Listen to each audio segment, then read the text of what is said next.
Good morning. Gradient से related theory हमने पिछले लेक्चर में पढ़ी थी। वीडियो लंबा होने की वजह से कुछ चीज़ें छूट गई थी, लेकिन आप लोग उन्हें अगर उतना भी सीखते हैं तो मुझे लगता है अभी पर्याप्त है। कभी नेक्स्ट हम जैम के पॉइंट ऑफ व्यू से चीज़ें पढ़ें तो अभी कुछ पॉइंट्स और रह गए थे, जैसे ग्रेडियंट कौन सा कोऑर्डिनेट सिस्टम आप यूज़ कर रहे हैं इस पर डिपेंड नहीं करता। कोई भी कोऑर्डिनेट सिस्टम लीजिए, ग्रेडियंट इनवेरिएंट रहता है। तो इस तरह की छोटी छोटी प्रॉपर्टीज़ थी और मैं समय की कमी की वजह से नहीं करा पाया, सॉरी। अब मैं कुछ क्वेश्चंस आपको बताना चाहता हूँ कि जो हमने पढ़ा है पिछले लेक्चर में, क्वेश्चंस कैसे अटेम्प्ट किए जाएं। देखिए please, find the directional derivative of f. F का मतलब f is a function of x y z. X y z square एक फंक्शन है एट 103 कोई पॉइंट है स्पेस में, और ये जो आपको डायरेक्शनल डेरिवेटिव निकालना है in the direction of I minus j plus के। ये पहला पार्ट है। दूसरा part, also compute the greatest rate of change of F and the direction of maximum rate of increase of F. भाई जो F है उसमें डिफरेंट डायरेक्शन में आपने एक डायरेक्शन में डायरेक्शनल डेरिवेटिव निकालना है, ठीक।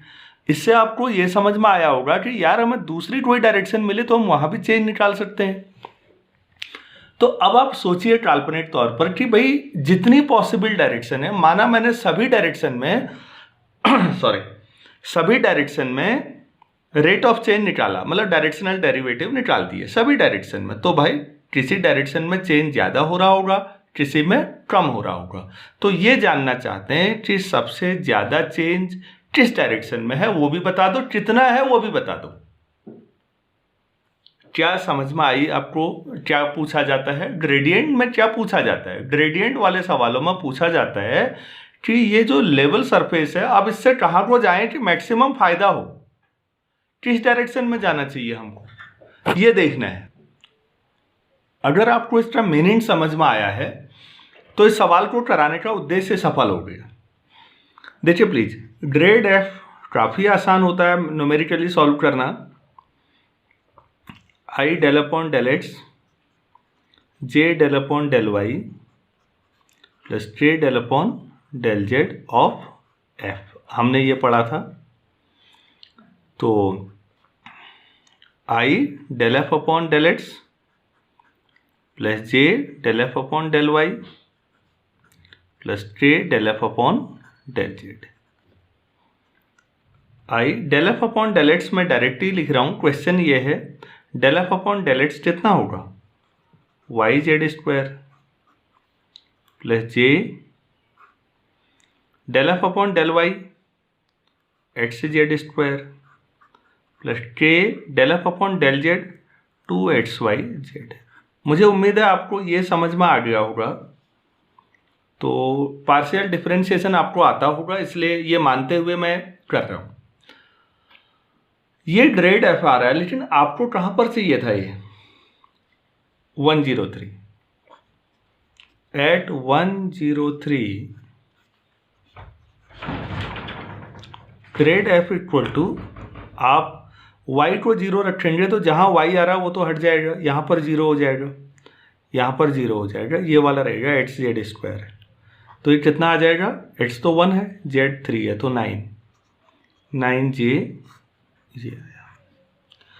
तो आपके पास ग्रेड एफ आ गया है 9J। तो अब आपको डायरेक्शन देखिए, टी कहाँ को दिया हुआ है, नाउ जो वेक्टर टी दिया हुआ है वो दिया है आई माइनस जे प्लस टी। तो जो टी यूनिट वेक्टर लेंगे तो किसी भी वेक्टर को उसी के मैग्नीट्यूड से डिवाइड कर दीजिए, अंडर रूट 1 प्लस 1 प्लस 1, तो 1 upon root 3 times i minus j plus k. So directional derivative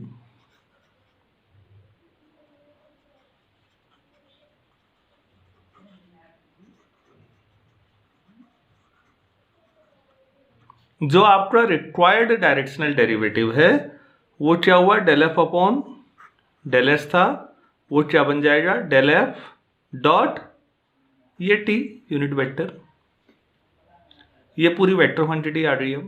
F scalar है, डेल ऑपरेटर आप वेक्टर ले रहे हैं, ये एरो थोड़ा लंबा बन गया, डेल के ऊपर होना था।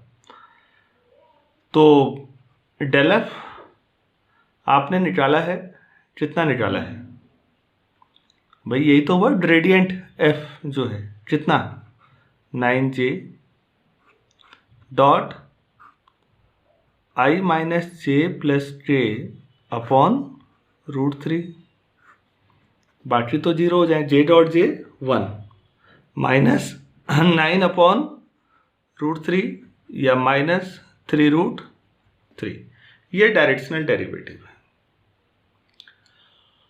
पहला पार्ट समझ में आया होगा आपको कि डायरेक्शनल डेरिवेटिव जो होता है वो कंपोनेंट आप निकालते हैं किसी डायरेक्शन में, तो डॉट प्रोडक्ट लेते हैं, जिसको बेसिकली कंपोनेंट के बजाय प्रोजेक्शन कहा जाना चाहिए था। अब दूसरा पार्ट देखिएगा, आपके क्वेश्चन में है also compute the greatest rate of change of f. F में मैक्सिमम चेंज कितना है, greatest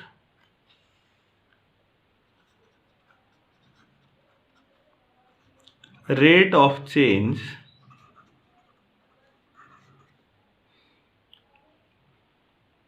of f equal to mod of grad f, और जब मॉड लेंगे तो ग्रेड एफ कितना लिया था हमने 9j, तो मॉड लेंगे तो कितना आएगा 9। ये कौन सी डायरेक्शन में होगा, आप लोग देखिए ग्रेड एफ किस डायरेक्शन में है, केवल वाई डायरेक्शन में है, जे आया ना, तो जे का मतलब केवल वाई डायरेक्शन होगा। तो हम ये लिख देते हैं this maximum change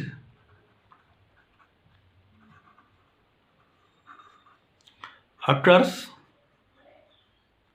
along y axis. क्यों y एक्सिस, क्योंकि जो ग्रेड एफ आया है वो केवल y एक्सिस के अलॉन्ग ही है, तो उसी में मैक्सिमम चेंज होगा। तो दूसरा पार्ट निकालना कितना आसान पड़ा, आपको समझ में आया होगा। आपने दोनों चीज़ें निकाल दी, डायरेक्शनल डेरिवेटिव भी निकाला, ग्रेडियंट भी निकाला, उसमें मैक्सिमम चेंज किस डायरेक्शन में हुआ ये भी निकाला। उम्मीद है आपको ये क्वेश्चन समझ में आया होगा। हमारे यहाँ बहुत कम लोग इन चीज़ों को पढ़ते हैं कि ग्रेडियंट एक्चुअल में क्या है और कहाँ को बदलाव हो रहा है। अगर आप इतना समझते हैं तो आपके वेक्टर फील्ड, स्केलर फील्ड की जो आपकी समझ है फिजिक्स में भी मैथ्स में भी, मुझे उम्मीद है वो बेहतर होगी। दो क्वेश्चंस बेसिक अलजेब्रा पर हैं। ग्रेडियंट ऑफ एफ प्लस जी या एफ माइनस जी, एफ और जी दो स्केलर फंक्शंस हैं, उनका ग्रेडियंट का मतलब सेपरेट ग्रेडियंट का सम या डिफरेंस। आप यहाँ फंक्शंस का सम कर रहे हैं फिर ग्रेडियंट ले रहे हैं, यहाँ दोनों का अलग अलग ग्रेडियंट ले रहे हैं तब सम कर रहे हैं, या डिफरेंस, कोई फर्क नहीं पड़ता। प्रोडक्ट रूल में ऐसा नहीं है, अगर आप एफ और जी को प्रोडक्ट करके मल्टीप्लाई करें और जो आया उसका ग्रेडियंट लें तो वह ऐसा होगा। ये बेसिक प्रोडक्ट रूल की तरह है कैलकुलस के। अगर मैं प्रूफ करूं, वैसे तो शायद आता होगा आप लोगों को, ग्रेड एफ प्लस जी कर लीजिए कोई एक, आपको मैं टर्म से टर्म सिंबल यूज कर रहा हूँ एक बार में ताकि आपको समझ में आए। तो I del upon del X plus J del upon del Y plus K del upon del Z of F plus G. तो I del upon del X of F plus G, ऐसे ही फिर यहाँ पर एफ प्लस जी आ जाएगा, फिर यहाँ पर आ जाएगा। अगर आप थोड़ा सा इतना ज़्यादा नहीं लिखना चाहते तो आप पहली टर्म लिखिए और सिग्मा लगा दीजिए। सिग्मा क्यों, देखिए सिमेट्री है ना, जैसा इसमें आ रहा है वैसा ही अगर बाकी दो टर्म्स में आ रहा है तो फिर आप सिग्मा लगा के काम चला सकते हैं, इतना लिखने की ज़रूरत नहीं है। हम इसे ऐसे लिख देते हैं sigma I del upon del X plus sigma I del G upon del X. आप इसे पूरा खोलेंगे तो क्या लिखेंगे, सोचिए। I del F upon del X plus J del F upon del Y plus T del F upon del Z. तो वही तो ग्रेडियंट हुआ ऑफ एफ, और ये दूसरा क्या हो जाएगा, ऐसी ग्रेड ऑफ जी। उम्मीद है आपको समझ में आ गया होगा। वैसे भी ये चीज़ें बच्चे जानते हैं लगभग सभी, माइनस के लिए भी एग्जैक्टली उसी पैटर्न पे माइनस कर लीजिए, अपने आप आ जाएगा। दूसरा वाला लेंगे तो प्रोडक्ट रूल एफ जी होगा, और आप उन्हें डिफरेंशिएट करेंगे ग्रेड ऑफ एफ जी, तो I del upon del X plus J del upon del Y plus T del upon del Z of F G. Symmetry है तो हम सिग्मा लगा के केवल पहले में ही कर सकते हैं, I del upon del X of F G. I तो यह आएगा F del G upon del X plus G del F upon del X. आप इसे लिखेंगे अलग अलग, तो सिग्मा,